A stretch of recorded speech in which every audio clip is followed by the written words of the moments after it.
Hey coucou! Je te souhaite la bienvenue sur Créatrice Power, le podcast entièrement dédié au développement de ton entreprise créative. Moi, c'est Eleonora, juriste et conseillère financière le jour et créatrice d'objets en tissu la nuit. J'interviewe pour toi des femmes inspirées, inspirantes et ultra compétentes afin de te donner toutes les clés pour faire grandir ta marque et ton univers. Si tu as envie de laisser ton empreinte dans le monde des créatrices et montrer tout ton talent, tu es au bon endroit. Bonne écoute!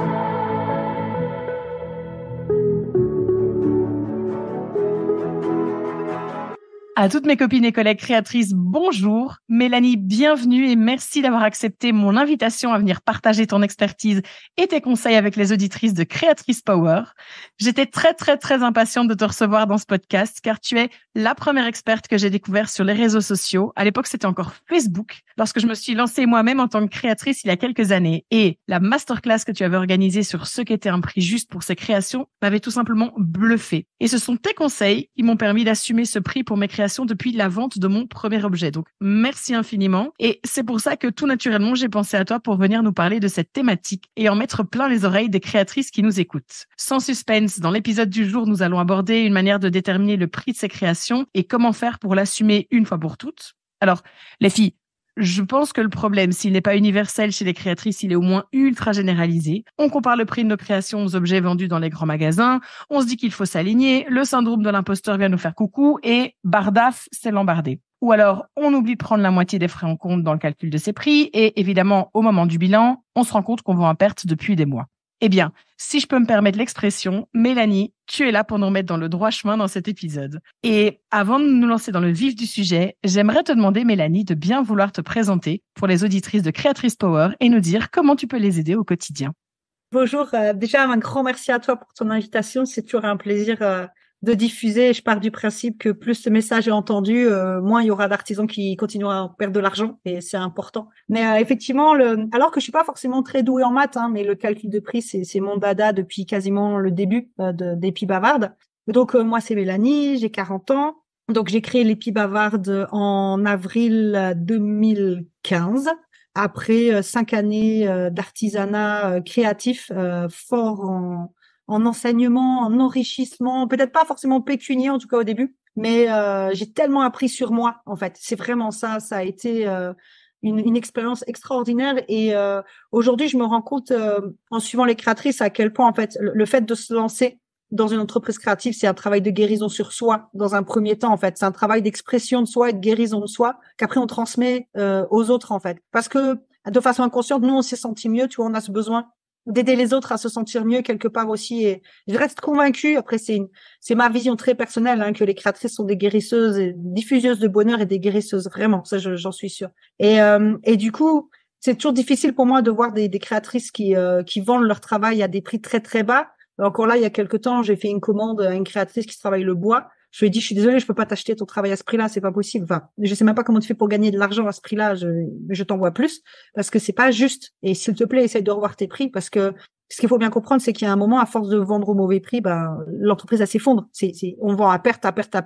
Et l'image que j'aime bien utiliser, tu vois, avec les créatrices, c'est non, mais quand tu vends ta création à ce prix-là, tu donnes un bifton en même temps à ta cliente, en fait. Tu lui donnes de l'argent. Toi, tu as le sentiment sur le coup de satisfaction de recevoir de l'argent en retour, mais concrètement, matériellement, mathématiquement, tu lui donnes toi de l'argent avec ta création parce que tu perds des sous, en fait. C'est dommage. Et encore il y a quelques jours, j'en ai eu qui me disait, oui, les artisans gonflent leur prix. Je fais, non, je suis désolée, je peux pas accepter d'entendre ça. Ça fait 8 ans que je bosse avec des créatrices. J'en ai jamais une seule qui m'a dit, mais alors moi, je vais gonfler mes prix, parce que bon, j'ai du talent et ça le vaut, nana. Je regarde, c'est l'inverse, tu vois. C'est, mais je peux pas vendre à ce prix-là, c'est compliqué. Donc voilà. Et les blocages sont souvent très personnels. C'est souvent parce que la plupart des créatrices, même toutes, je crois, sont issues de milieux pas forcément classe sup, tu vois, par exemple, mais de milieux ouvriers ou des classes moyennes. Et du coup, elles n'ont pas forcément, elles, le budget pour leur propre création. Et elles projettent leurs propres limites financières sur leurs clients, en fait. Et c'est la principale erreur de toutes les créatrices. Parce que comme j'aime bien le rappeler, le calcul d'un prix, c'est mathématique. Ça répond à une réalité économique, à une réalité mathématique. Et si on n'applique pas le bon prix, comme on le disait tout à l'heure, il y a vente à perte et puis à un moment, la société, elle s'effondre, enfin, l'entreprise s'effondre parce qu'il faut trop injecter de fonds personnels pour que ça tienne, en fait.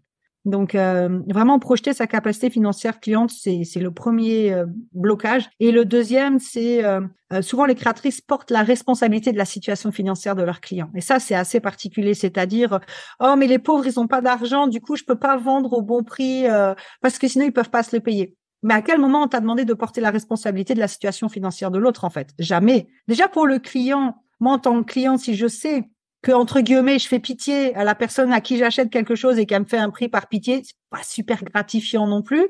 Être jugé ou évalué par rapport à ma situation financière en tant qu'être humain, c'est pas confortable non plus, tu vois. Donc, du coup, pour le client, c'est pas agréable et confortable. Et pour la créatrice, ça l'est encore moins. Et puis, elle porte un fardeau qui ne lui appartient absolument pas.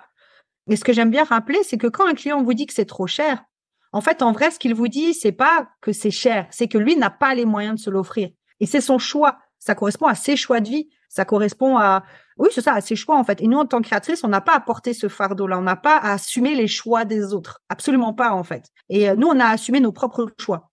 C'est déjà pas mal, hein. Nos propres responsabilités, nos propres choix. Et c'est en ça où être artisan, c'est une responsabilité en soi, parce que faire des prix trop bas, c'est tirer le marché vers le bas. Et c'est forcément, pour les autres artisans qui essaient de se vendre au prix juste, c'est très compliqué. Donc, il y a une responsabilité vis-à-vis du client de lui dire, OK, tu veux l'acheter, mais c'est ta responsabilité, c'est ton choix et je le respecte en tant que tel et je fais pas, et je t'infantilise pas en te disant non, je vends pas cher parce que t'as pas les moyens, tu vois. Et c'est le respect envers soi-même, la qualité et la valeur de son travail et envers finalement les collègues et le milieu de l'artisanat. Et pour moi, ça, c'est super important. Parce que si on veut que l'artisanat survive, il faut qu'il y ait une forme de solidarité et que tout le monde se vende au prix juste, en fait. Voilà. Je te remercie et tu travailles avec les Filles Bavardes pour aider quand même les créatrices et les artisanes. Ouais. Et ça, il faut le dire parce que tu es une des premières à avoir été là et à avoir voulu apporter cette aide spécialement adressée aux créatrices. C'est pas uniquement aux entrepreneurs ou entrepreneuses. Quand je me suis lancée, il y avait les entrepreneuses créatives qui existaient et Apolline Point, qui entre-temps a changé et elle a pris son vrai nom, qui est Selma Paiva, et elle accompagne les entrepreneurs, les web entrepreneurs un peu plus largement. Et les entrepreneuses créatives ont aussi un peu plus ralenti. Elles sont plus dans des ateliers en présentiel. Mais c'est vrai qu'à ce moment-là, quand moi j'ai démarré, il y avait que ces deux figures-là. Et à l'époque, je les suivais puisque moi j'étais créatrice de 2009 à 2014. Et effectivement, quand on arrive là-dedans, on se rend pas compte de ce que c'est qu'être entrepreneur et de tout ce que ça implique en termes de travail, de responsabilité et de charge mentale. Nous, on a juste envie de créer et de vivre de ça, mais en fait, concrètement, tu crées 20% de ton temps. Et ça compte justement dans le calcul des prix aussi. On en reparlera juste après. Et en fait, j'ai eu une grossesse compliquée de fin 2013 à mi-2014, donc qui m'a éloignée de l'atelier. Et quand mon fils est né, forcément, au début, on est gaga, ils sont trop mignons. Donc, voilà, je me suis plus senti la force de tout reprendre. Et j'ai arrêté. J'ai arrêté en octobre 2014, la Dame de Lise. J'ai fait un déstockage, j'ai vendu tout mon stock. Et puis assez rapidement, j'ai eu envie j'allais voir les copines en expo toujours. Et alors je leur dis tu pourrais peut-être faire comme ça et tout. Enfin toujours avec le plus de modestie possible parce que l'idée c'était pas de venir avec mes gros sabots et de dire moi je sais, mais c'était plus de dire écoute j'ai appris ça ou j'ai expérimenté ça, ça fonctionne mieux, peut-être que tu pourrais l'appliquer. Et je me suis rendu compte que j'étais en capacité de donner de bons conseils, on va dire. Et à ce moment-là, j'ai une amie costumière, Rita, qui est à l'atelier La Colombe à Strasbourg. C'est le dernier atelier de costumes, de location de costumes fait main. C'est une dame qui a 60 ans. Elle avait besoin d'une prestation web et moi j'avais besoin d'un endroit où faire mes bijoux. Elle m'a dit écoute viens, moi je t'ouvre l'atelier, tu bosses avec nous et puis et comme ça tu peux m'aider sur la presta web pour faire le site en ligne, etc. Tu vois, ok, banco. Et en fait donc j'ai vécu toute ma grossesse là-bas et donc j'ai allé avec mon nouveau-né, je suis allée les voir en disant voilà j'ai arrêté, je suis un peu larguée, je sais pas trop ce que je vais faire. Et elle me dit écoute t'es bonne sur internet, propose des prestations de site web et tout. Je vois c'est pas con. Et elle me dit puis écoute j'ai besoin de faire un blog là pour mon entreprise mais je connais rien, je comprends rien, j'ai acheté une formation, tu veux bien la faire pour moi et après tu m'expliques. Mais je dis ouais ok. Et c'était en décembre, donc en octobre tu vois j'ai arrêté, décembre 2014, donc je commence cette formation. Et quand je vois qu'aujourd'hui je suis pas capable d'en faire une, là j'étais tous les jours devant. Mais parce que c'était pas pour moi, c'était pour elle, tu vois. Il y a toujours ce truc de, j'arrive plus à donner d'efforts pour les autres que pour moi, tu vois. Et donc, tous les jours, j'avais mon gamin dans son parc là à côté de moi et je bossais ma formation, voilà, comment rédiger un blog, comment le monétiser. Et puis moi, en même temps, ça me donnait des idées. Donc, j'avais 3 idées de blog à ce moment-là. Soit la No Kids qui a eu un enfant, tu vois, donc un petit peu un blog un peu satirique sur la parentalité. Soit il y avait une idée de contenu sur les feignants, tu vois, avec chaque jour une règle suprême du feignant, mais qui savait pas comment monétiser le bordel. Ou alors, mais c'était mon troisième choix à ce moment-là, aider les créatrices et diffuser un petit peu ce que je disais aux copines. Et donc, j'ai fait ce travail-là de formation jusqu'en février. Puis, entre-temps, j'avais revu des copines. Et puis, je me suis rendu compte que diffuser, partager des idées ou des possibilités d'amélioration à mes copines, ça me bottait vachement. Donc, je me suis dit, oh, mais tiens, j'aimerais bien lancer un blog pour diffuser plus largement ce que je sais. Et le nom m'est venu, mais je crois en 5 minutes, quoi. Ça m'a venu le Tintin, tu vois, la pie dans le Tintin et la Castafiore qui piquait les bijoux. Et puis, comme au début, c'était que un blog pour créatrice de bijoux parce que j'étais créatrice de bijoux. Donc, c'était l'idée, bah ouais, on est des pies, on aime ce qui brille, donc les pies bavardes, tu vois.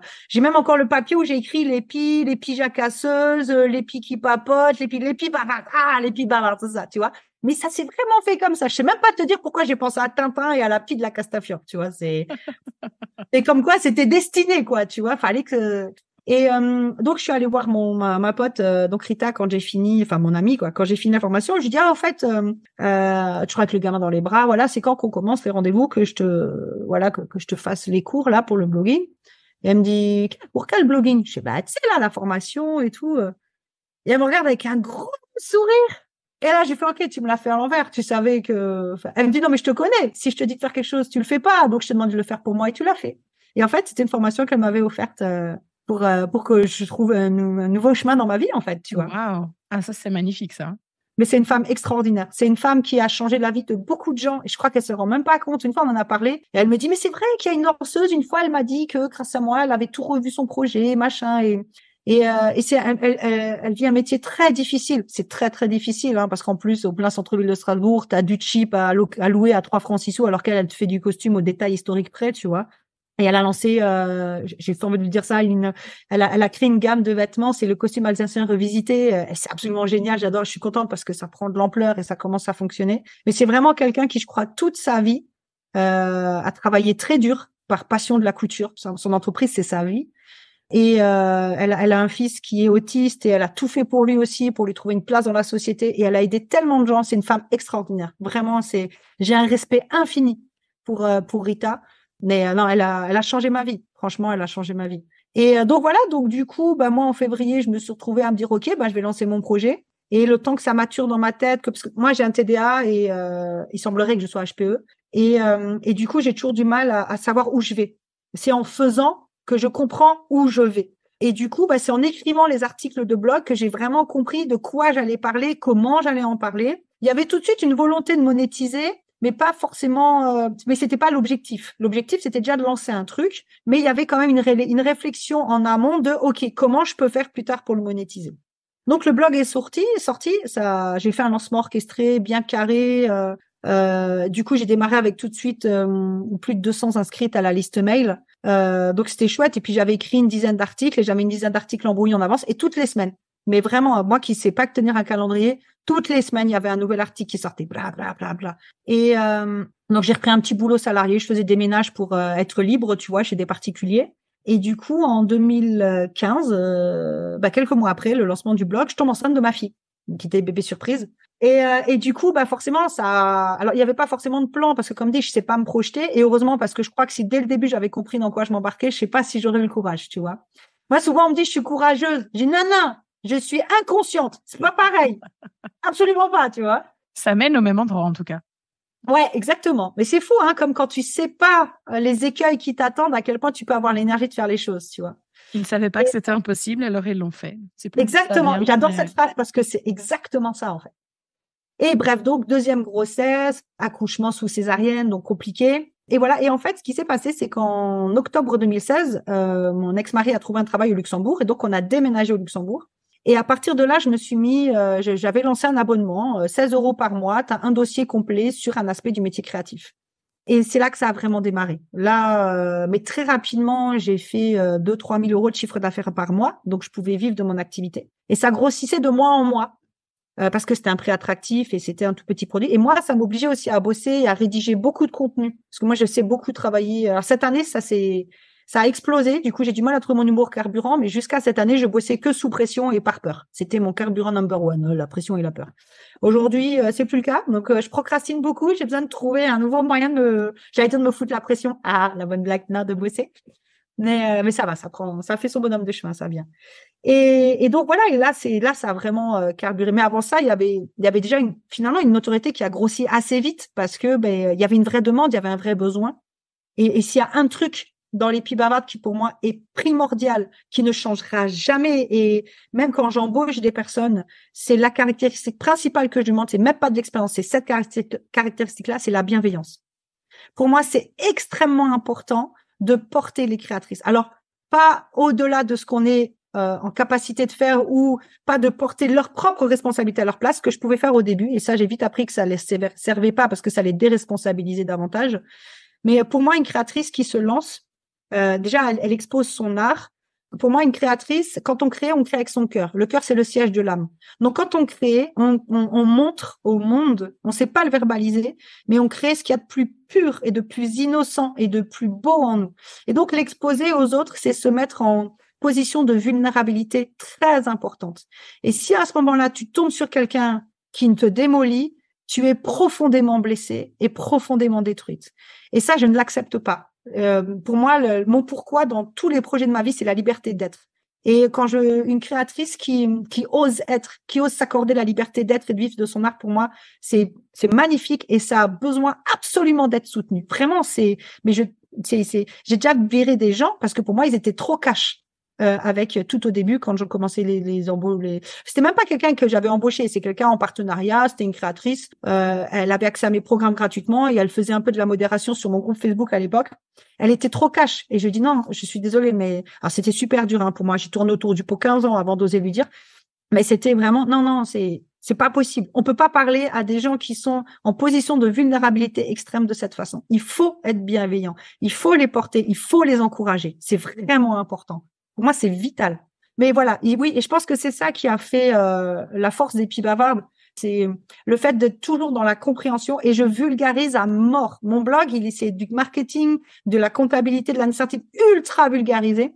Je partais toujours du principe que j'expliquais quelque chose à un enfant de 5 ans, sans dire qu'une créatrice est un enfant de 5 ans, hein, c'est pas ça, hein. Mais parce qu'il y a cette notion de vulnérabilité qui est la même, en fait, tu vois. Et qu'une information qui est anxiogène peut tout de suite la bloquer dans son projet. Donc, c'était tout de suite cette idée de simplifier, vulgariser pour te dire, OK, c'est pas si compliqué que ça quand c'est expliqué dans d'autres termes. Donc, voilà ce que moi, je te propose, tu vois. C'était vraiment ça. Et ça a fait la force des Pi Bavardes. Et du coup, au moment de la monétisation, au moment de ce premier abonnement, qui s'appelait la Pimaline, je me souviens, il y avait déjà une grosse communauté. Du coup, il y a tout de suite eu un bon retour sur ça. Et donc, j'ai fait ça 1 an. Et au bout d'1 an, en fait, je me suis rendu compte que comme je faisais au feeling mois par mois du contenu, il y avait une forme de désordre. Je me suis retrouvée au bout d'1 an à parler de la déclaration de l'activité. Je me suis dit, mais non, c'est quelque chose qu'on doit parler en premier. Donc, à partir de ce que j'avais déjà rédigé pour la Pimaline, j'ai créé un programme qui s'appelait le NITPI, un programme de 1 an où chaque mois, mais du coup, cette fois-ci structuré dans un ordre, j'accompagnais un groupe de créatrices. Donc, au début, comme je n'osais pas vendre au prix juste, moi aussi. Donc, c'était un programme à 47 € par mois, mais du coup, pour être rentable, il me fallait une 40aine de personnes.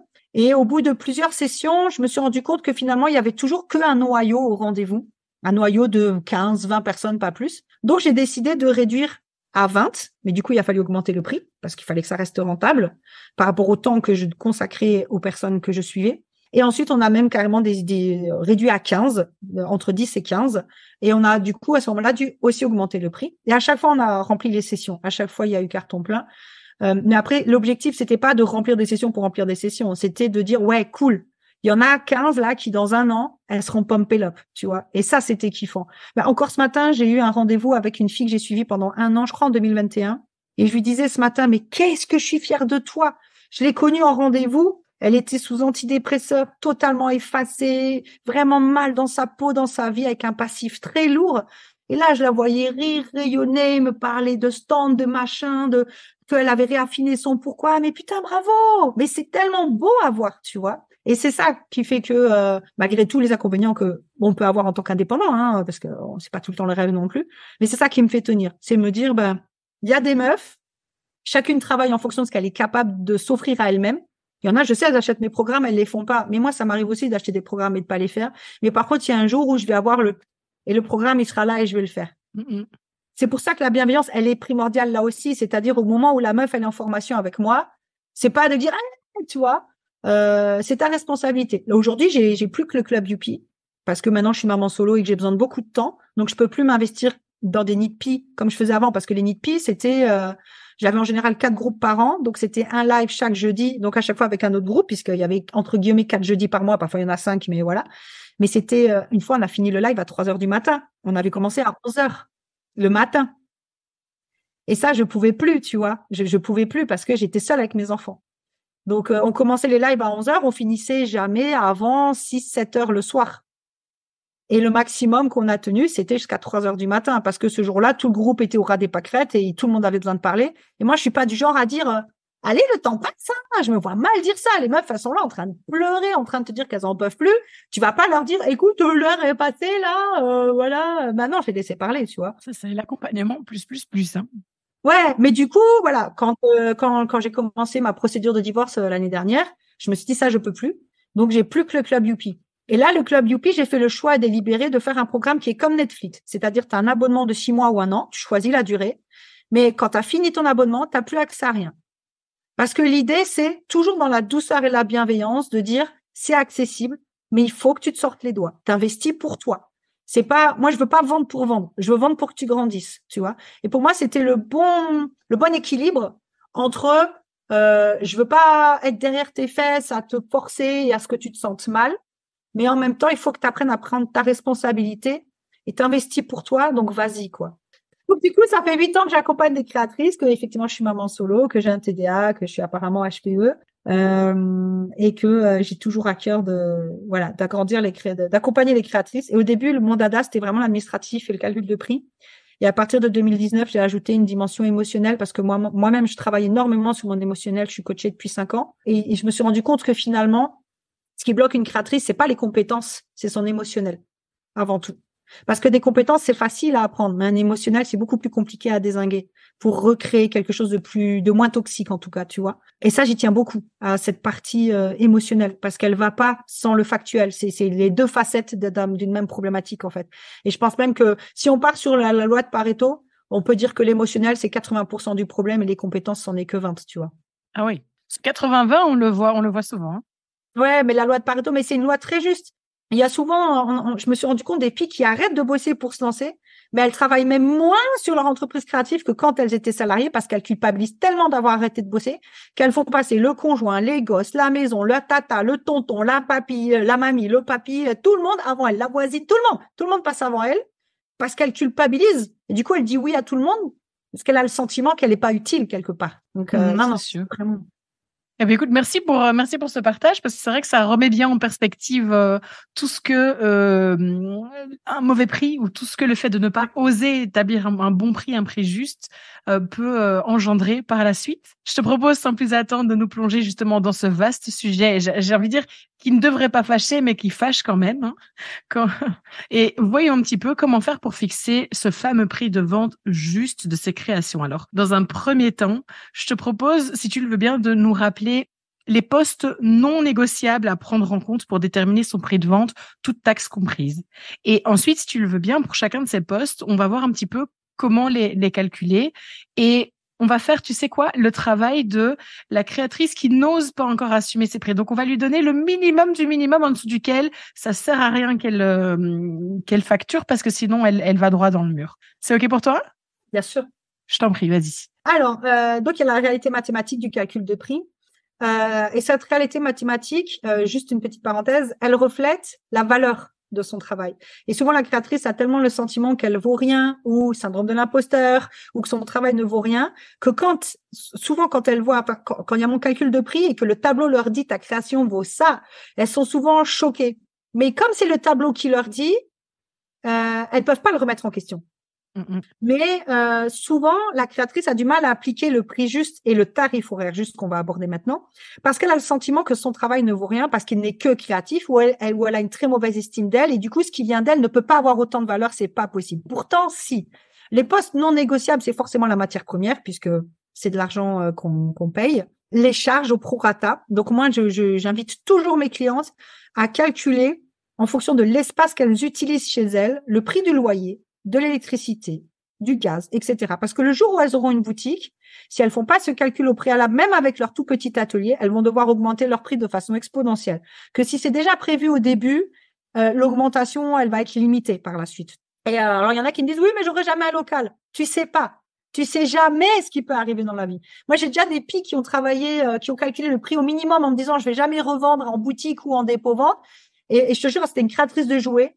Même pas 2 mois après, elle vient et me dit, je suis dans la merde, la boutique de mes rêves m'a contactée. Je fais pas assez de marge parce que j'avais dit, je veux pas faire autant de marge pour pas, elle voulait tellement baisser ses prix qu'elle avait pas mis la marge qu'il faut et du coup, elle était pas assez rentable pour vendre à un pro. Là, c'était soit elle refusait la commande, soit elle augmentait ses prix. Heureusement, je crois que si je me souviens bien, elle a augmenté ses prix. Ça a pas trop changé au niveau des ventes de son côté parce que, OK, on vend moins, mais comme on vend plus cher, on perd très rarement du chiffre d'affaires. Et elle a pu faire sa commande au pro, qui a été d'ailleurs une boutique qui lui a régulièrement acheté du stock. Donc, elle a pu se faire un alimentaire, on va dire, tu vois, dans le kiff. Matière première, charge au prorata. Charge au prorata. Donc, par exemple, je sais pas, moi, si on a 30 euros d'électricité pour un 100 mètres carrés, on va diviser les 30 par 100. Ça va nous donner le prix au mètre carré qui est du coup de 0,3, non? Ouais, c'est ça, il me semble. Là, tout de suite, sans calculatrice, je fais pas la fine. Voilà. Et du coup, si maintenant, toi, tu utilises 10 mètres carrés, bah, tu multiplies ce résultat par 10 et ça te donne la charge d'électricité pour, voilà. Sachant que si tu sais que toi, tu utilises plus d'électricité que le reste de l'appartement sur la journée parce qu'il est vide, tu peux un peu grossir le truc, hein. Mais voilà. Et pour le loyer, c'est pareil, même calcul, etc. Donc, ton salaire, qui est de minimum à 20 euros de l'heure. Et quand je dis minimum 20 euros de l'heure, on ne se paye quasiment pas plus qu'un salarié des pays comme la Chine ou l'Inde, parce que justement pour la loi de Pareto qu'on disait tout à l'heure. Alors, sans schéma, c'est assez difficile à expliquer. Je vais essayer d'être clair. Quand vous vous payez en général sur votre temps créatif, c'est-à-dire pendant que vous créez, vous chronométrez votre temps. Par exemple, vous avez passé 1 heure sur une création, vous vous dites, OK, ben, j'ai 20 euros de matière première puisque je suis à 20 euros de l'heure. Sauf que ce temps créatif, sur 100% du temps de travail de l'entreprise, il ne représente que 20%. Les 80% restants, on va passer le temps, ça fait beaucoup de fois le mot temps dans une phrase, mais bref, t'as compris, à faire les déclarations mensuelles à l'URSSAF, à chercher des expos, à faire des expos, à chercher des boutiques en dépôt-vente, à faire la commande du dépôt. La commande, non, parce que c'est compté dans le prix de vente, mais en tout cas, à communiquer avec le dépôt-vente, à faire sa comptabilité, à faire de la gestion, à faire les photos, à faire la communication sur les réseaux sociaux, à répondre aux mails, à répondre aux clients, à gérer les commandes, aller à la poste. Tout ça, ça correspond en moyenne à 80% du temps dans l'entreprise créative. Et tout ce temps-là, on ne se le paye pas.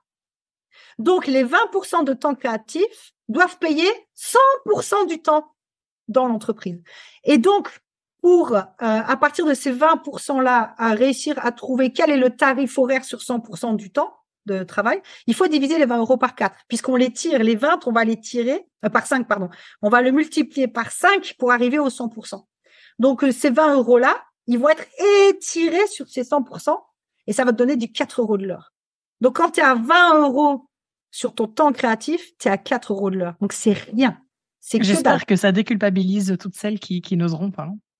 Mais c'est important à comprendre que ça veut dire que concrètement, soit, parce que après, il y a, moi, dans mon atelier de calcul de prix, c'est ce que je dis au pays. Au pays, c'est pas une fatalité. Tu peux rééquilibrer, par exemple, ton 80-20 et te dire, je vais créer une organisation optimum pour réduire les 80-20 et peut-être être en 70-30 ou en 60-40, voire en 50-50. Si tu es à 20 euros de l'heure en 50-50, tu es à 10 euros de l'heure tout le temps. C'est pas trop mal. C'est le SMIC. Tu mérites mieux, mais pour démarrer, c'est pas mal. Alors, ça implique, par exemple, d'aller à la poste 1 fois par semaine pour tous les colis et pas d'y aller 2 heures tous les jours. Ça implique de préparer ta communication, peut-être début de semaine ou début du mois. Tu vois, vraiment rassembler les pôles comme ça pour optimiser ton temps de travail. Ou alors, tu assumes ton prix. Tu vois, et tu décides de travailler comme tu en as envie. Il y a pas de fatalité. Il y a toujours une solution pour retravailler son prix. Ce qu'il faut surtout pas, c'est réduire arbitrairement son prix par peur. Tu vois, c'est surtout ça. Donc, le tarif horaire minimum, 20 euros de l'heure. Et quand on est en 80-20, ça veut dire que si on veut être rentable, il faut être à 50 euros de l'heure. Parce que si tu as 50 € de l'heure et que sur 20% de ton temps et que tu les tires sur 100% du temps de travail, ça te fait du 10 € de l'heure. Donc, il y a un moment, moi, j'ai des clientes qui sont à 50 balles de l'heure, hein, et elles vendent. Elles vendent. Donc après, elles ont aussi revu l'optimisation, tu vois, elles travaillent un peu plus vite, etc. Après, c'est clair qu'il y a un objectif business. Et si on se sent pas à l'aise avec cet objectif business, bah, on continue à faire ça pour le plaisir et on travaille et on se prend un emploi, tu vois. Mais surtout pas, on va casser les prix du marché parce qu'on se sent pas légitime. Non, parce que derrière, il y a d'autres personnes qui font l'effort de se sentir légitime et qui, du coup, galèrent parce que, bah, comment justifier qu'il y a une telle différence de prix? Ah oui, elle gonfle ce prix. Non, non, elle est au prix juste, hein, concrètement. Donc, matière première, charge au prorata main-d'œuvre. Et moi, je compte aussi l'emballage et les frais de port. Alors, souvent, on me dit, oui, mais c'est pas normal. Mais moi, je compte les frais de port parce que après, on ajoute la marge. Et que c'est bien beau de compter les frais de port. Mais souvent, la créatrice, elle va pas compter le temps qu'elle a passé à la poste. Donc, la marge qu'on va faire sur les frais de port, ça va compenser le temps qu'elle passe à la poste. Après, si on n'est vraiment pas à l'aise avec ça, bah, on ajoute les prix de vente, le prix de la poste à la fin, ou on fait payer les frais de port en ligne, sachant que c'est un frein à l'achat. Hein. C'est vraiment, il y a des statistiques claires qui prouvent que des frais de port, c'est un frein à l'achat très souvent. Mais par contre, si on les ajoute à la fin, on peut pas dire, par exemple, frais de port offerts. C'est frais de port inclus. Ça, la réglementation, elle est claire. Hein. Alors que quand tu l'ajoutes dans tes charges, un forfait, par exemple, ou quoi, tu peux pas avoir cette problématique-là parce que c'est un peu une magouille comptable, tu vois. Mais comme c'est noyé dans les charges, c'est prévu dans les charges, c'est pas considéré comme une fraude entre guillemets. Mais voilà, il faut dire du coup frais de port compris. Donc ça c'est la base. Ça donne le prix de revient, c'est-à-dire ce que te coûte ta création à toi.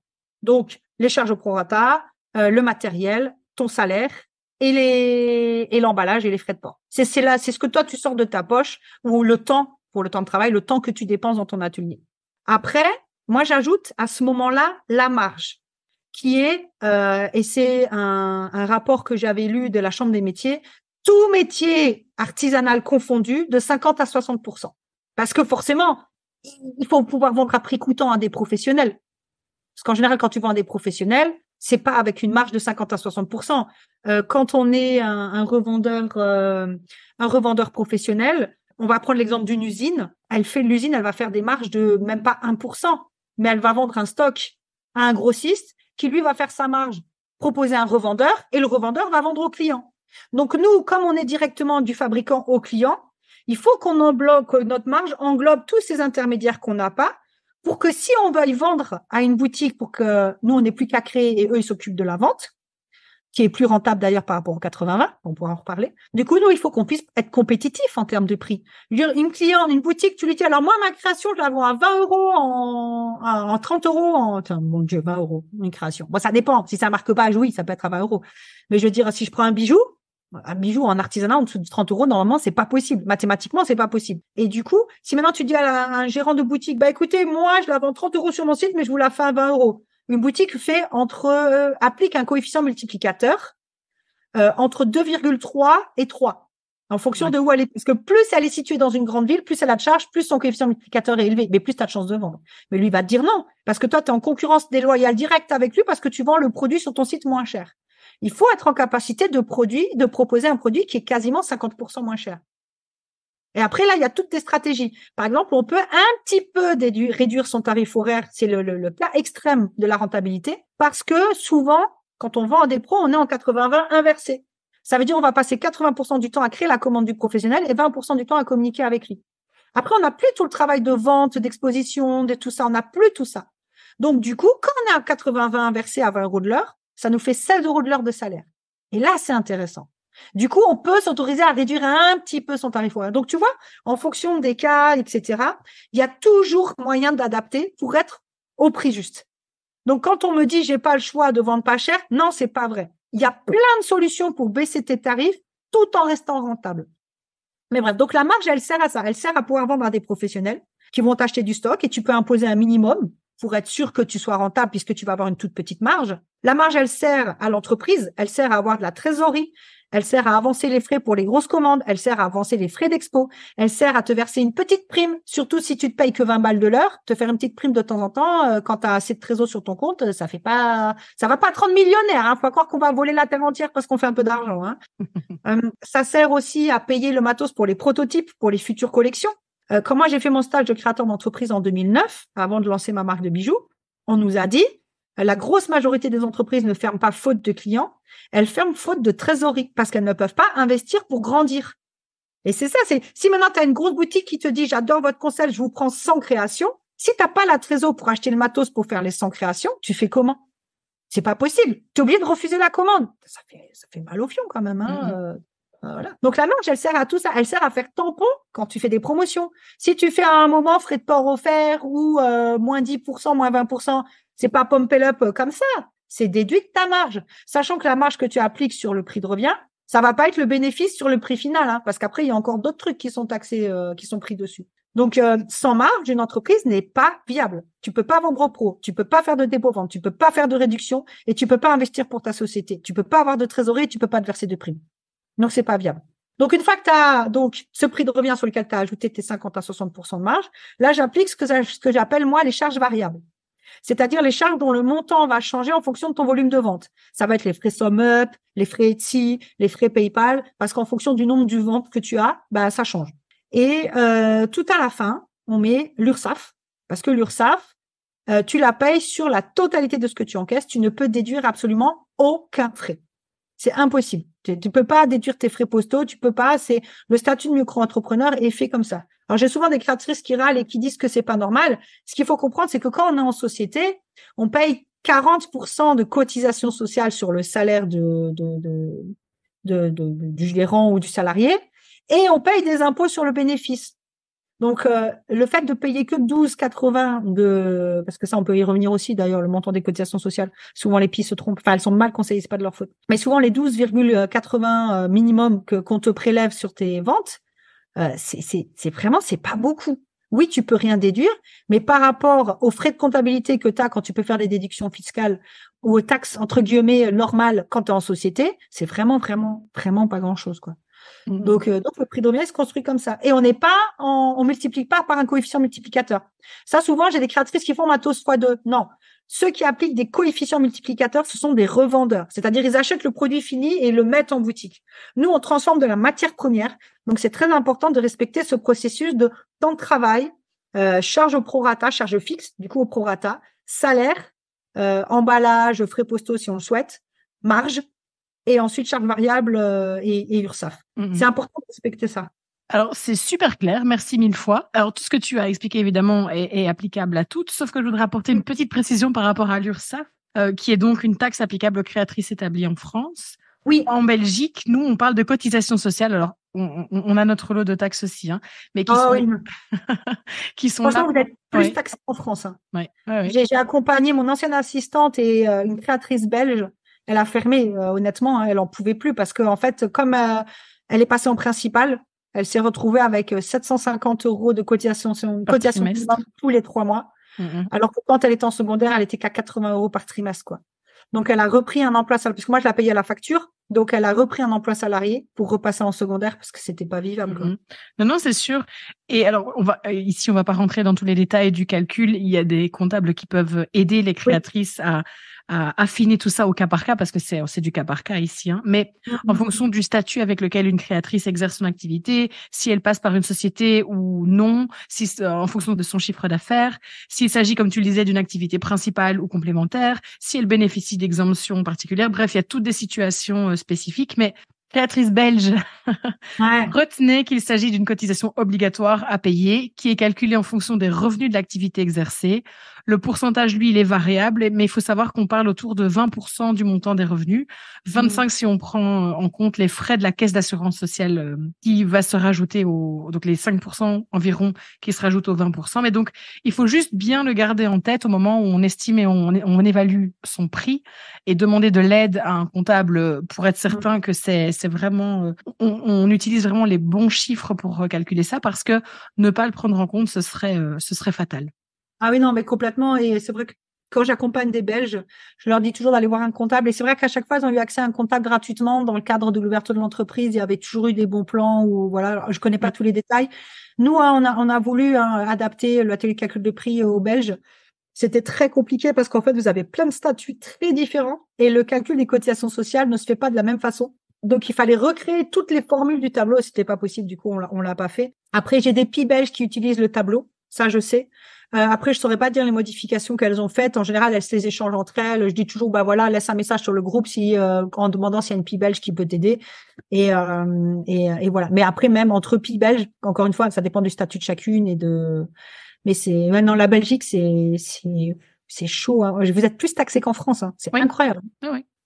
Et puis évidemment, mais il y a ça en France aussi, il y a la TVA, donc la taxe sur la valeur ajoutée. Ouais, mais en micro-entreprise, on l'a pas. En dessous de 77 000 de chiffre d'affaires annuel, je crois. Les plafonds ont changé il y a pas longtemps, je suis plus sûre de mes chiffres, mais on l'a pas. Donc, en Belgique, nous, on peut avoir une exemption en dessous de 25 000 euros de chiffre d'affaires, il me semble. Mais encore une fois, ça peut être un piège, comme ça peut ne pas l'être, et certaines ne l'utilisent pas parce que quand tu passes assez rapidement au-delà de 25 000 euros par an, et donc quand tu passes au-delà, tu ne bénéficies plus de cette exemption. Et alors là, qu'est-ce que tu fais? Tu dois réaugmenter tes prix de nouveau.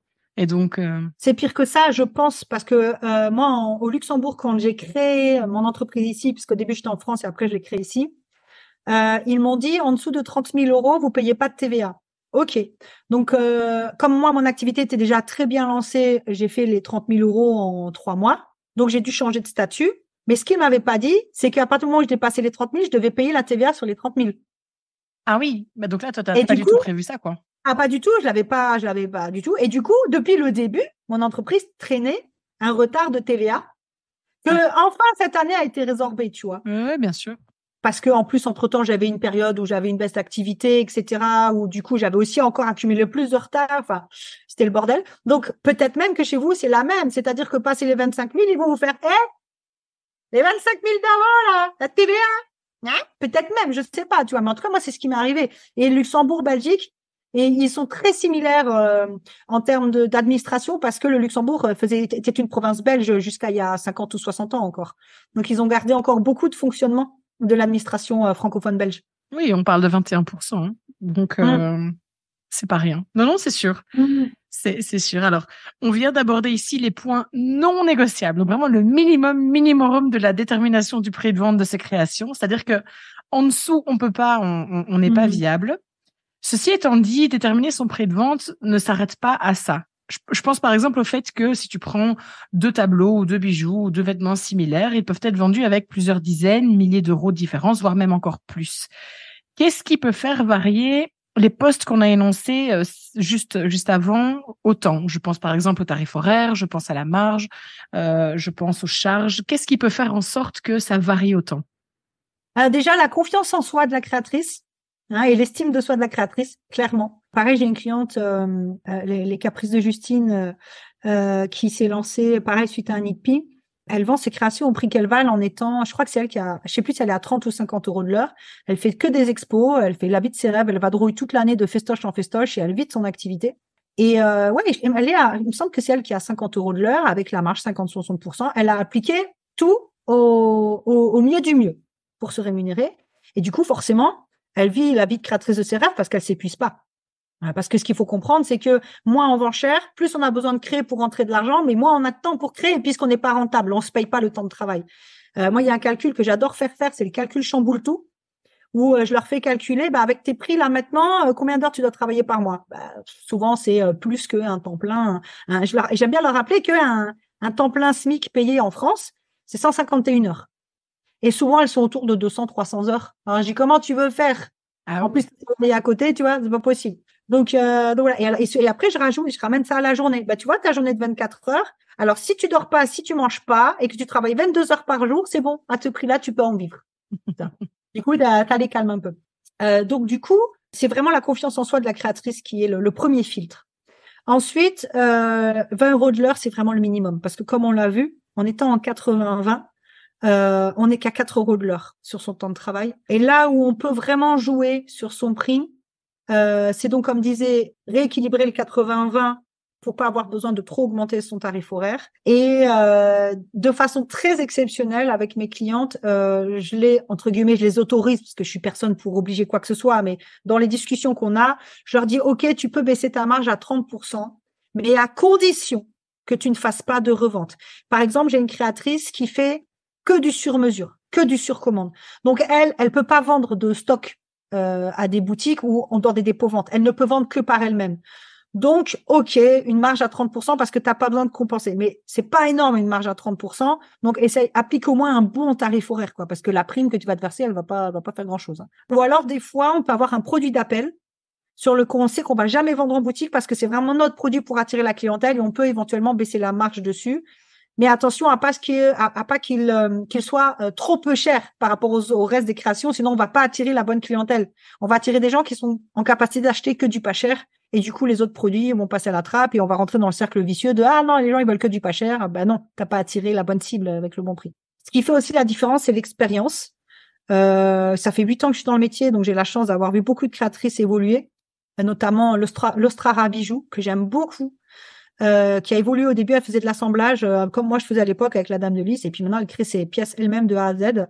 Et une fois, elle m'a écrit, mais moi je suis pas d'accord avec ton truc de 20 euros de l'heure, parce que en fonction de l'expérience qu'on prend, ben forcément, on est payé plus cher. Je prends l'exemple d'une potière qui m'a raconté que un jour en démonstration, elle a fait un mug en 5 minutes, et un passant au stand lui dit ouais, mais si vous le faites en 5 minutes, pourquoi il coûte aussi cher? Et elle lui a répondu, mais ça m'a mis 20 ans à apprendre à le faire en 5 minutes. Et je disais à l'Ostrara Bijou, je lui disais, mais non, justement, quand tu es dans ma formation, j'explique bien que les 20 euros de l'heure, c'est le minimum. C'est un peu la carotte pour te dire, allez, ose te vendre au bon prix, enfin, au vendre ton travail, parce que c'est pas toi que tu vends, c'est ton travail. Ça aussi, c'est encore compliqué. Mais c'est de dire, tu vends ton travail, 20 euros de l'heure, c'est un peu le minimum pour que la pommade, elle passe, enfin, pour mettre la pommade, quoi, pour que ça passe. Mais je leur dis à toutes au fur et à mesure du temps, d'évoluer leur tarif horaire, de l'augmenter. Parce que si elles restent en 80-20, comme je disais tout à l'heure, il faut qu'elles arrivent à 50 euros de l'heure. Sinon, c'est pas viable. Et alors, moi, j'ai une petite question. Dans ce cas-là, donc quand on gagne en savoir-faire ou en expérience, on va peut-être aller plus vite aussi dans la réalisation de ces produits. Qu'est-ce qu'on fait? Du coup, on calcule. Donc, imaginons qu'on le faisait en 2 heures initialement à 20 euros de l'heure, donc ça faisait 40 euros de salaire sur un produit. Et maintenant, on le fait en 1h30, mais on augmente, on est à 30 euros de l'heure. Du coup, on réévalue ces deux points-là en parallèle. Ta capacité de production peut être effectivement une très bonne référence pour te dire, ah tiens, là je suis plus rapide, donc j'augmente mon tarif horaire. Parce que l'idée, c'est pas de baisser ses prix au fur et à mesure qu'on avance dans le temps et en expérience, c'est tout le contraire. C'est à mesure qu'on gagne en notoriété et en expérience que les prix augmentent. Je veux dire, jamais de la vie, personne s'imaginera Yves Saint Laurent vendre ses créations à 100 balles, tu vois, parce qu'il a une notoriété, il a de la bouteille, il a de l'expérience. Bon, c'est plus lui qui coud maintenant. Mais concrètement, voilà, il y a une image derrière. Mais c'est exactement pareil pour la créatrice. Souvent, au début, on me disait, oui, mais au début, il faut vendre pas cher parce qu'on n'est pas connu. Non, en fait, parce que les gens, ils achètent pas ton produit. Ils achètent ton concept, ils achètent ton pourquoi. Ils achètent l'ADN de ta marque, en fait. C'est pour ça qu'ils sont prêts à mettre de l'argent, pas pour le produit en tant que tel. C'est pas juste une création qu'on vend. C'est un vecteur de quelque chose. Comme je disais au début, nos créations nous ont aidés à guérir et on les diffuse aux autres pour les aider à guérir quelque chose aussi. Et c'est ça, ce concept-là qu'on va vendre. La création, elle n'est pas juste un objet. C'est pour ça que je te dis, pour moi, il y a vraiment l'aspect mathématique qui correspond factuellement à qu'est-ce que ça me coûte et cet aspect émotionnel qui vient justement nourrir ce côté de c'est pas parce que je gagne en compétences que mon prix baisse. C'est tout le contraire. C'est même pour une personne comme moi, au début, je vendais mes coachings moins cher que maintenant parce que j'avais moins d'expérience. Aujourd'hui, moi, je suis à 197 euros de l'heure en coaching individuel. D'ailleurs, j'en propose pas. Donc, j'ai pas le temps et puis je préfère l'énergie du groupe. Mais quand je suis sur, par exemple, mes abonnés au Club Youpi, si vraiment il y en a une qui a besoin, ou du coup, comme elle paye déjà un abonnement, je lui vends moins cher l'heure. Mais concrètement, de base, je suis à 197 de l'heure. Quand j'ai démarré, j'étais pas à ce tarif-là. Et le premier coaching que j'ai eu d'un mec, il m'a dit, voilà, maintenant, tu es à ce prix-là, mais tu vas augmenter. Et le coach là, il m'avait dit, moi-même, là, à partir du mois prochain, mes heures de coaching passent à 200 balles de l'heure et dans 6 mois, je passe à 300 euros de l'heure. Parce que j'aurais pris en compétences, en notoriété, etc. Après, qu'on soit pas OK avec ça, et c'est tout à fait naturel, tant que on baisse pas ses prix. C'est-à-dire, si à un moment, on voit qu'on est plus rapide, mais qu'on n'a pas envie de changer de tarif, au pire, on fait un petit peu plus de bénéfices, tant mieux. Encore une fois, c'est pas ça qui va rendre la créatrice millionnaire et c'est pas ça qui fait d'elle une voleuse, hein, pas du tout. Ça lui fera juste un peu plus d'argent. Et si elle est que à 20 euros de l'heure, ça va rentabiliser davantage son tarif horaire, tu vois, si elle travaille plus vite. Donc voilà. Mais à aucun moment, on baisse. On se dit, je travaille plus vite, donc je fais moins cher. Non, non, non, non. Et des créatrices qui vendent des créations à 300, 400 euros, ça existe, hein. Bien sûr. L'Ostrara Bijou, c'est les plus grosses du mois. Elle fait des lancements orchestrés et elle fait quand tu vois et si Bijoux, c'est pareil. Elles ont toujours des grosses pièces. C'est la pièce phare de la collection. Elle est à 200, 300, 400 euros et elle se vend. elle est tout le temps vendue. Après, quand on est à des prix, entre guillemets, hauts, on peut mettre en place des facilités de paiement en 3 ou 4 fois sur le site. Ça facilite l'achat. Mais c'est encore une fois, tu vois, c'est de dire, c'est pas une fatalité. Il y a des solutions. Cette solution, elle peut être de rééquilibrer ton prix de diverses façons et une fois que tu vends, de proposer tes paiements en plusieurs fois. Moi, du coup, ça me faisait penser un petit peu au positionnement. Quels sont les postes, du coup, qu'on va aller augmenter quand on décide, par exemple, de positionner sa marque comme une marque premium, par exemple, ou qu'on fait un repositionnement à un moment donné et qu'on essaye d'élever un peu la marque et du coup, on décide d'augmenter les prix. Lequel des postes qu'on va aller augmenter et comment est-ce qu'on va calculer ça? En fait, il y a une réalité mathématique qui fait que de base, l'augmentation, elle se fait. C'est-à-dire que il y a une différence entre créer en série et créer des pièces uniques. Une pièce unique, on va passer beaucoup de temps sur un modèle, donc forcément, il va coûter plus cher que une création qu'on va créer en série. Et donc déjà de base, le choix de ton positionnement implique un prix. C'est la règle des 5 piliers que je dis tout le temps. C'est ta signature artistique, donc que tu crées une pièce unique ou pas, et les matières premières que tu choisis, etc., va influencer ta clientèle cible, qui va influencer ton prix, qui va influencer ton image de marque, qui est influencée par ton pourquoi.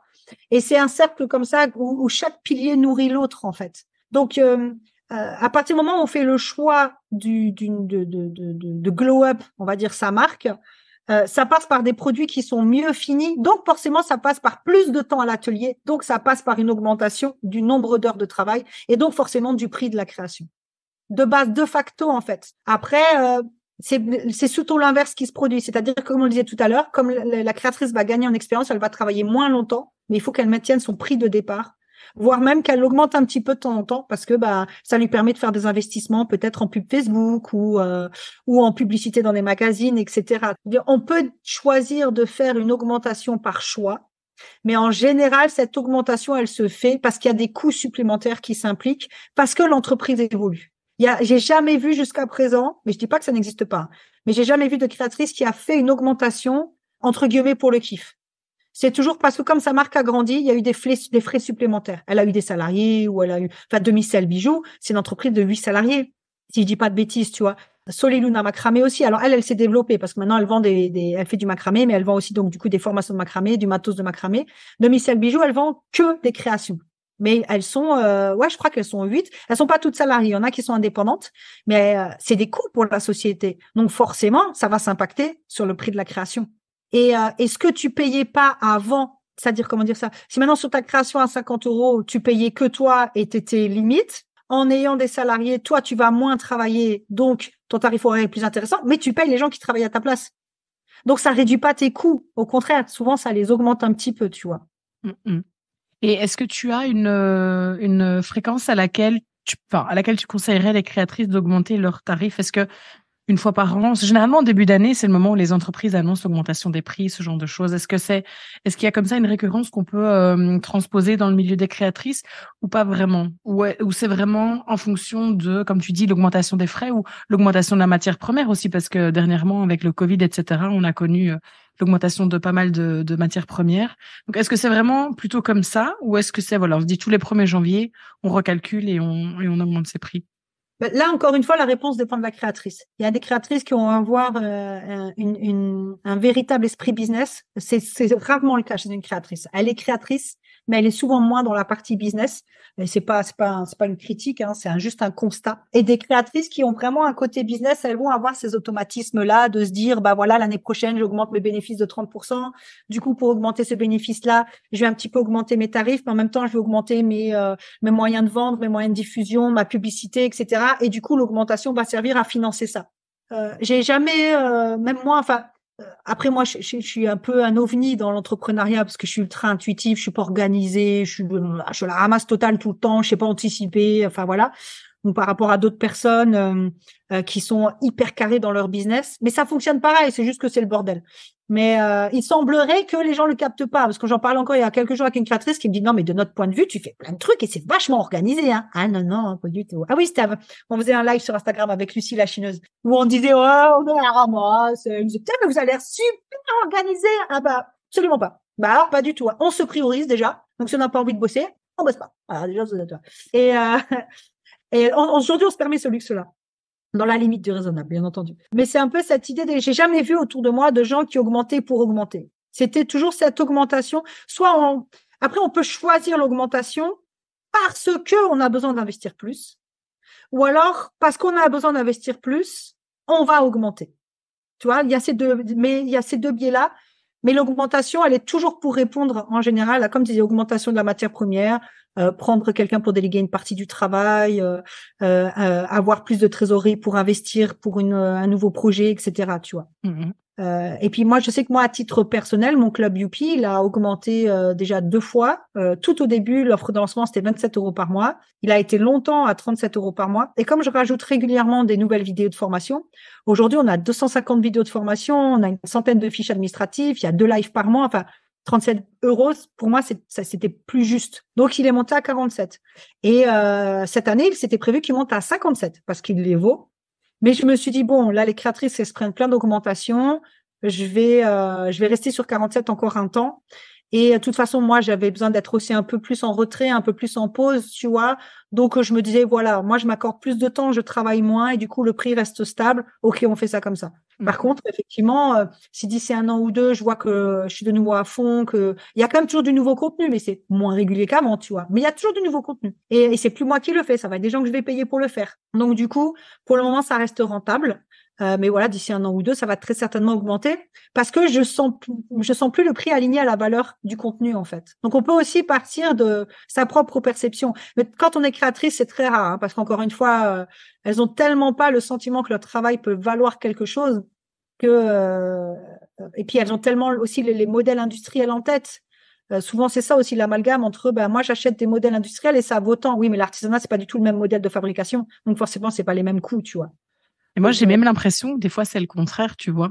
Si tu vas sur une plateforme comme Etsy, où forcément tu es en concurrence directe avec des personnes qui font la même chose que toi, donc tu as pas tout ce côté comme tu as sur Instagram où tu présentes tes valeurs, qui tu es, ce que tu es. Donc, on a vraiment purement des fiches produits pour deux créations identiques.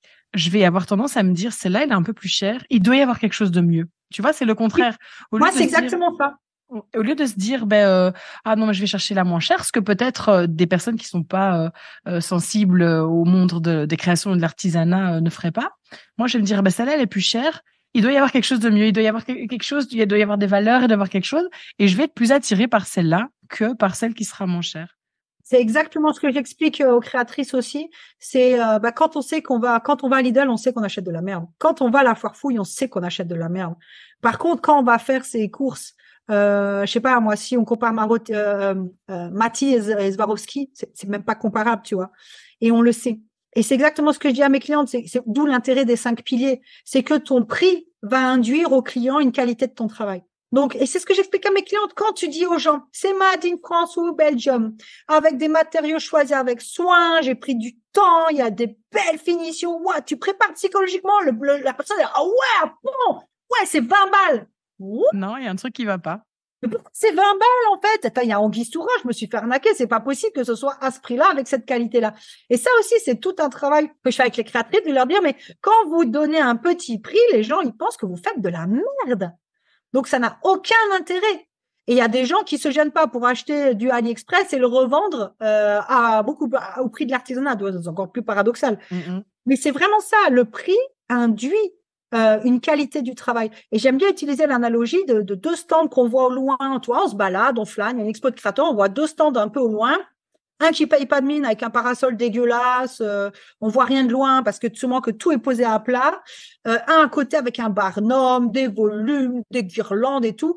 Automatiquement, on associe le stand moche à des prix de merde et des créations de merde et le stand beau à des créations chères et jolies. On s'approche, on voit sur le stand moche des sacs à 400 balles et sur le stand beau des bijoux à 10 balles. Avant même d'avoir conclu une vente ou d'avoir adressé la parole au client, tu l'as perdu et tu as perdu sa confiance.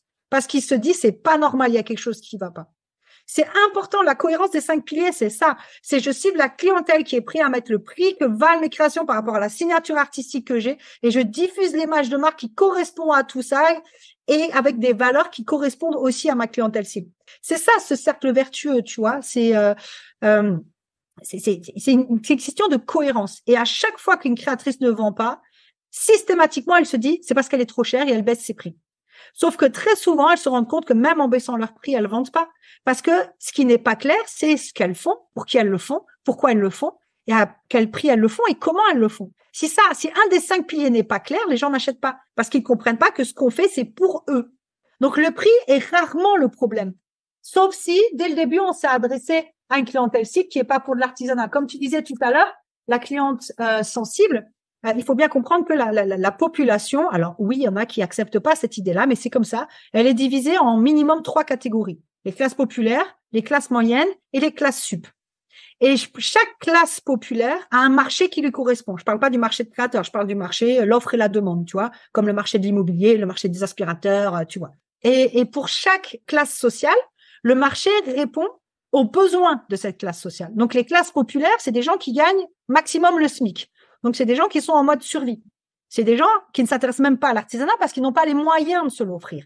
Et c'est pas une tare de pas avoir les moyens de se l'offrir. Souvent, les créatrices, elles me disent, oui, mais je veux être accessible à tout le monde.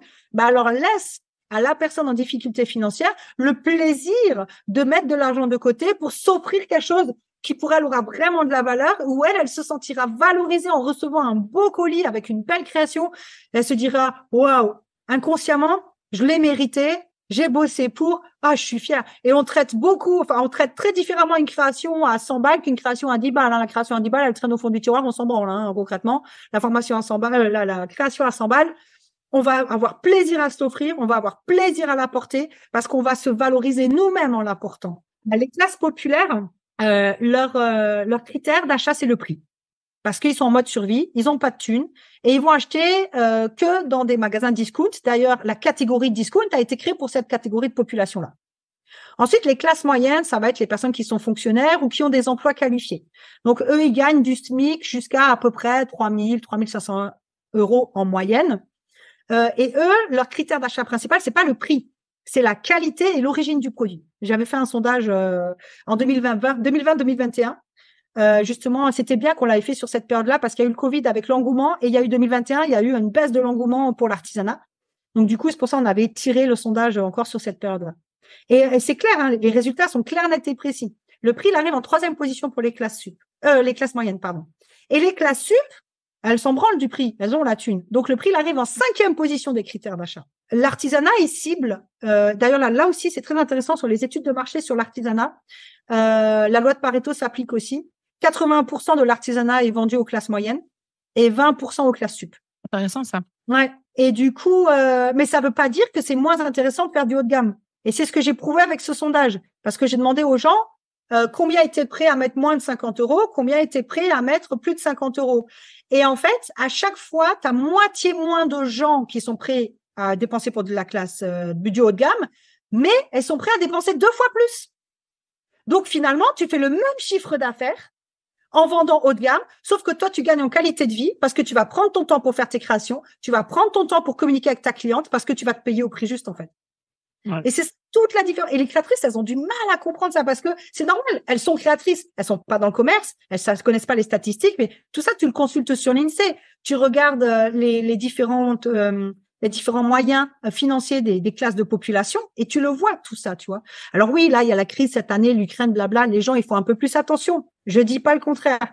Mais à partir du moment où on a un pourquoi clair, net et précis, les gens, ils sont tellement touchés en plein cœur qu'ils regardent pas la dépense. Moi, je suis la première à avoir un coup de cœur parce que la créatrice qu'elle propose, ça correspond tellement à mes valeurs. Je dis, je commande et après, je vois le prix. Bon, des fois, je suis en PLS. Je dis pas. Mais c'est du bon PLS. Donc, je m'en fous. Tu vois.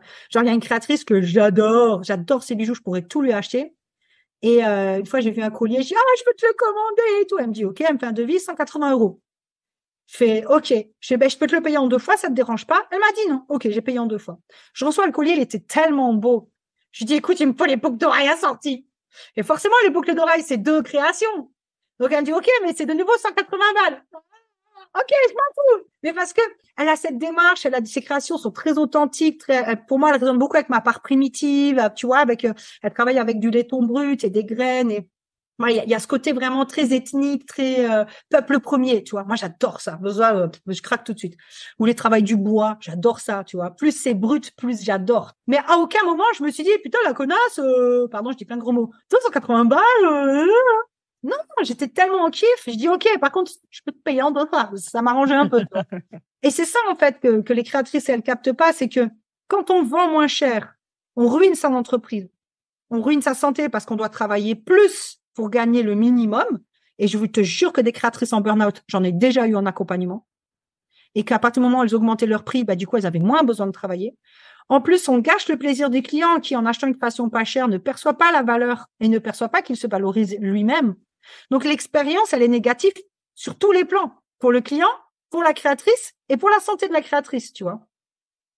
Mais c'est un très très bon rappel. Sincèrement, je pense que c'est très important de l'entendre, de le réentendre, parce que ce sont des choses qui sont évidentes, mais qui ne trottent pas, je pense, dans la tête de toutes les créatrices au quotidien. Donc, merci à toi pour ce rappel. Je te propose maintenant de faire quelques affirmations.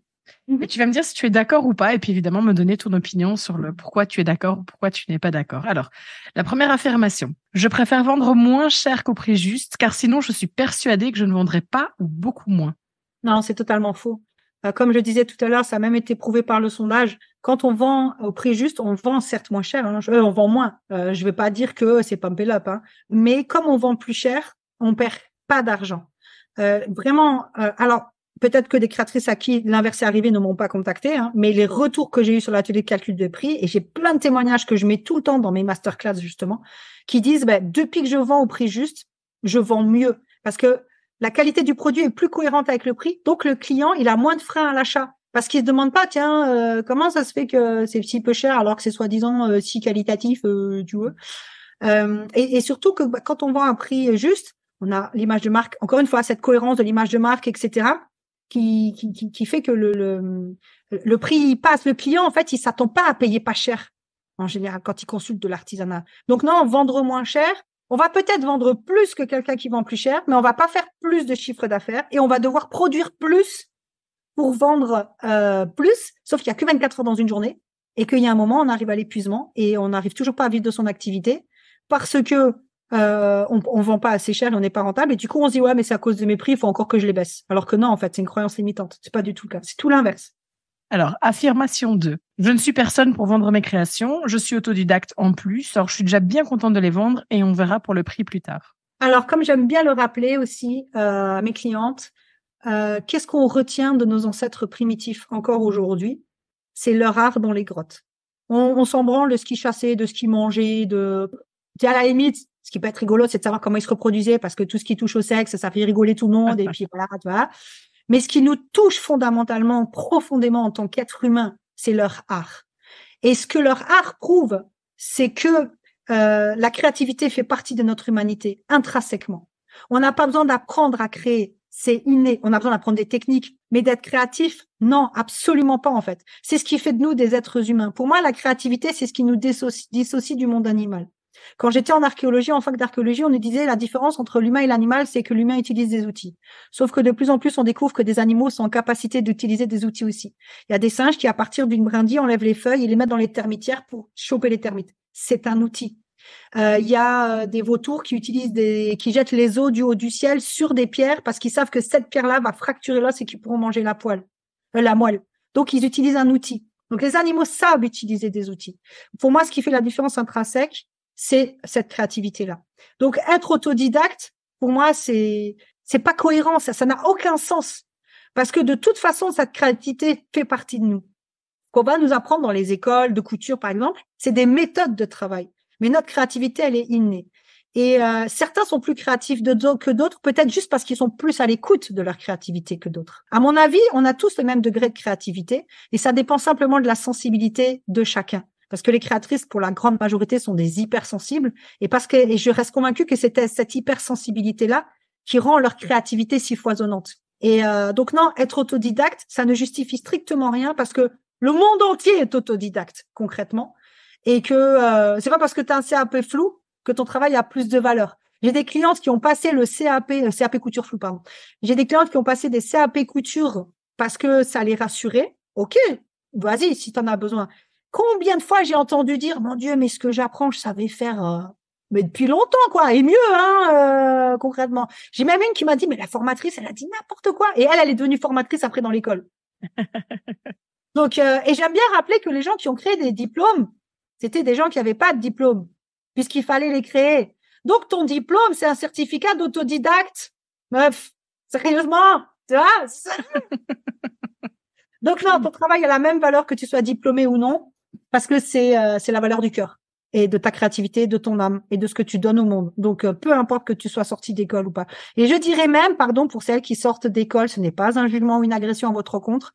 Pour moi, les autodidactes, j'adore travailler avec elles parce qu'elles sont pas formatées par les écoles. Les quelques copines que j'avais à Strasbourg qui sortaient d'école de couture, elles avaient toutes les mêmes coupes, elles avaient toutes à peu près le même style et elles exprimaient leur créativité plus par le choix des tissus, etc.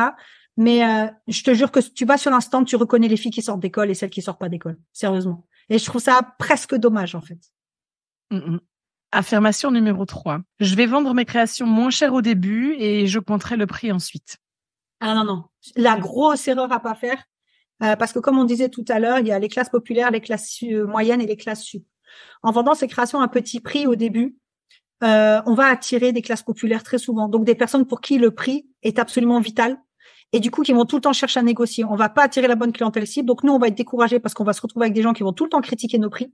Et surtout, ces personnes-là vont pas être en capacité de suivre l'augmentation. Et quand on va augmenter pour vendre au bon prix, si on ose le faire, on va se retrouver quand même à zéro parce que les gens qu'on aura attirés jusque-là ne seront pas en capacité de suivre l'augmentation. Dès le début, il faut afficher les prix justes. On peut éventuellement afficher le prix barré avec une offre de lancement à moins 20%, moins 30% si on veut, mais on affiche le prix juste pour que le client associe tout de suite la valeur de ton travail à travers le prix. Ça, c'est super important. On peut tester ces produits sans faire tout le lancement de marque, etc., mais à prix juste, systématiquement. Parce que sinon, on n'attire pas la bonne clientèle cible et après, on est dans le cercle vicieux de « Ah, faut faire moins cher, faut faire moins cher ». Alors, affirmation 4 et dernière affirmation. Si on vient négocier le prix, je le diminue et quand on me dit que mes créations sont trop chères, je suis presque en train de m'excuser. Ah, comme je le disais tout à l'heure, quand quelqu'un vous dit vos créations sont chères, ce qu'elle vous dit en vrai, mais elle sait pas l'exprimer correctement, c'est j'ai pas les moyens de m'acheter votre travail. Et c'est pas une insulte, ça fait pas de vous un tyran qui pense qu'à faire de l'argent. Non, vous êtes un artisan qui cherche à vivre de sa créativité. Vous n'êtes pas Donald Trump qui a des millions ou peut-être pas en banque et qui ne veut que engrosser son compte bancaire. Je pense que c'est important d'adopter une posture. Et Lucie, elle avait donné dans le dernier sommet des créateurs une astuce qui était très intéressante, c'est de dire je comprends très bien, mais du coup, qu'est-ce qui vous attire dans mon travail? Et là, on ouvre le dialogue. Et souvent, après, la personne, elle achète. Parce qu'elle est plus au-delà du prix, elle va être en dialogue avec toi et comprendre tes valeurs. Ou alors, elle adhère pas à tes valeurs et puis elle va pas acheter. Quand on est sur un stand, moi, j'ai des clientes qui disent, je comprends que ce soit pas dans votre budget, mais moi, c'est le prix auquel j'ai besoin de le vendre pour en vivre. Mais en fait, on n'a pas besoin de se justifier. On peut simplement dire, je comprends que ce soit pas dans votre budget. Ou du coup, qu'est-ce qui vous intéresse dans mon travail? Et sur les stands, soit les gens vont se sentir offusqués et vont partir, soit ça va ouvrir le dialogue et vendre.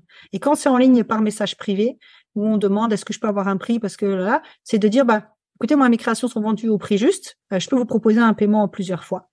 Ça peut être ça aussi, mais on peut commencer par je comprends très bien, mais ça dépend. Si on demande tout de suite un prix, on peut pas dire je comprends très bien, mais qu'est-ce qui vous a plu dans mon travail? C'est un petit peu bizarre, tu vois. On peut dire je peux vous proposer une facilité de paiement si vous le souhaitez. Mais c'est important de pas brader son travail parce que quand vous bradez votre travail, vous bradez sa valeur, donc vous bradez votre propre valeur. Et ça nourrit pas votre estime de soi. À chaque fois, on tourne dans un cercle vicieux où on est convaincu que c'est le prix le problème.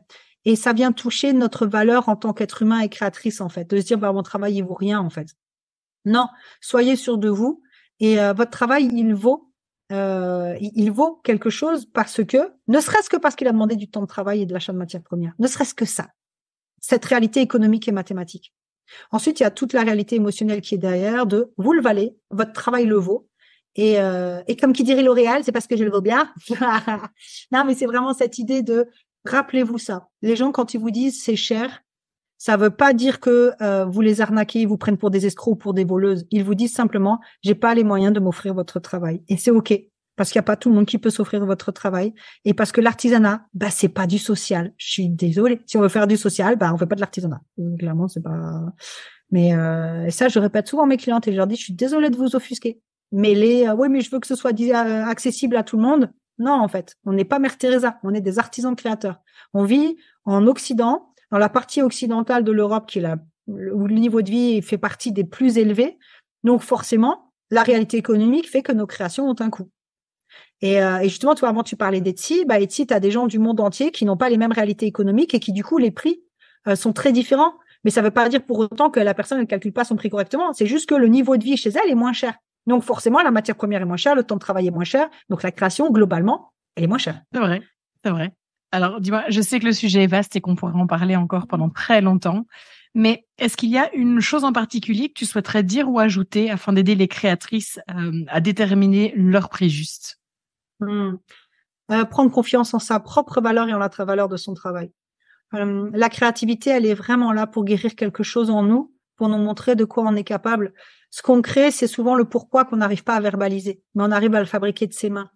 Et vraiment, c'est cette idée de notre créativité nous guérit et on guérit les autres en la diffusant autour de soi. Et du coup, la valeur de la création, elle ne tient pas juste à l'objet, à cette réalité mathématique qu'on disait. Elle est existante, elle est là, mais ce n'est pas qu'un objet. C'est quelque chose qui véhicule des valeurs. C'est des outils de guérison souvent. Moi, j'ai souvent mes clientes, je leur demande de reformuler et pas dire le mot création, parce qu'aujourd'hui, création, ça ne veut rien dire. Mais ça va être un outil un bijou d'épanouissement ou un outil de mieux-être, par exemple pour les pierres, tu vois, des bracelets pierres, etc., des outils de mieux-être. Parce que c'est ce que c'est. C'est pas juste un objet. C'est un objet, enfin, oui, c'est pas juste un objet, c'est un objet qui va transmettre des valeurs, qui va transmettre une émotion, qui va transmettre une énergie, qui va transmettre un soin pour celles qui sont plus là-dedans. Et il faut qu'elles arrêtent de limiter leur vision à l'objet en tant que tel, mais qu'elles voient le pourquoi. C'est le concept, en fait. Je reprends souvent l'exemple de cet Américain qui a proposé des cailloux à l'adoption. Il ramassait des cailloux dans la rue, il les mettait dans une boîte avec de la paille. Je sais plus s'il peignait des visages dessus, par contre, mais je crois même pas. Et il vendait des cailloux à l'adoption à $3,90. Il est devenu millionnaire. Parce que ce qu'il vendait, c'est pas des cailloux, c'était un concept de cailloux à adopter. Et c'est le concept, le pourquoi qui fait toute la différence. Et à chaque fois, je dis à mes clientes, avant de vouloir toucher le porte-monnaie des gens, touchez leur cœur. Et tout le travail de la créatrice sur son site internet, dans sa communication, etc., c'est ça. Encore ce matin, sur le Club Youpi, sur notre groupe Telegram, je répondais à une fille qui partageait le lien de son site. Et elle a dit, ouais, qu'est-ce que vous en pensez? Et une lui a dit, remonte tes produits. Je dis, non. Avant de toucher le porte-monnaie des gens, on touche le cœur. Donc, avant de proposer tes produits à vendre, tu mets ton pourquoi en avant. Ça peut être une phrase ou deux. Il n'y a pas besoin que ce soit 3 kilomètres. De toute façon, la personne ne va pas le temps de lire. Mais une image qui inspire, qui respire ton pourquoi, et ton pourquoi écrit sur l'image ou en dessous. Ensuite, tu te présentes et tu présentes ton atelier, mais de façon concise, avec un petit lien, lire la suite qui ramène à la propos. Et après, tu présentes tes produits. Quand tu as touché la personne en plein cœur et que là, elle se dit « Oh ouais, j'adore ce qu'elle fait, c'est exactement ce que je veux. » Là, tu vas acheter. Là, la cliente va acheter, je veux dire. Toujours, la règle de base, on touche le cœur des gens avant de toucher leur porte-monnaie. Et c'est là qu'on comprend encore une fois que le prix, c'est pas le critère d'achat principal. C'est vrai, c'est vrai. Mais écoute, Mélanie, je te remercie infiniment. Je terminerai avec une dernière question et du coup, je vais profiter, on va dire, du fait que tu es et experte et créatrice pour te demander 2 noms. Le nom d'une créatrice que tu me conseillerais d'interviewer sur ce podcast et le nom d'une personne qui n'est pas forcément créatrice, mais qui rayonne dans ce milieu des créatrices et des artisanes et que tu penses pourrait apporter quelque chose aussi aux auditrices de Créatrice Power. En créatrice, il y en a tellement que j'adore. Les 2 premières qui me sont venues à l'esprit, c'est l'Ostrara Bijoux et Seed Bijoux, celle à qui j'ai acheté la parure à 2 fois 180 balles. Seed Bijoux, c'est SEED, pour graines en fait. Vraiment, ouais. Il y en a plein d'autres, hein, mais voilà, c'est celles qui sont venues tout de suite. Et forcément, l'autre personne, ce serait Lucie, la chineuse de créateur. Ouais, clairement. Je n'en dis pas plus. Écoute, Mélanie, je te remercie infiniment. Moi, j'ai adoré échanger avec toi sur ce sujet.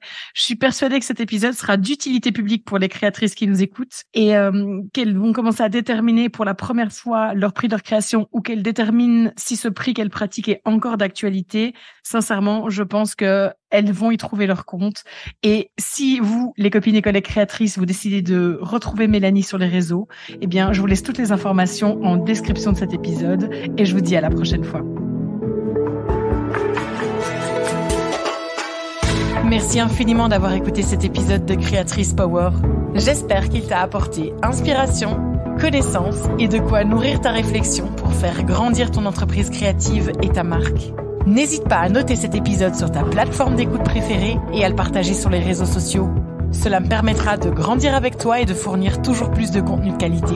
Rejoins-moi sur la page Instagram de Créatrice Power pour obtenir davantage de conseils et d'inspiration entre chaque épisode du podcast. Je t'y accompagne de 1001 façons pour faire briller ta créativité et réaliser tes rêves. À bientôt.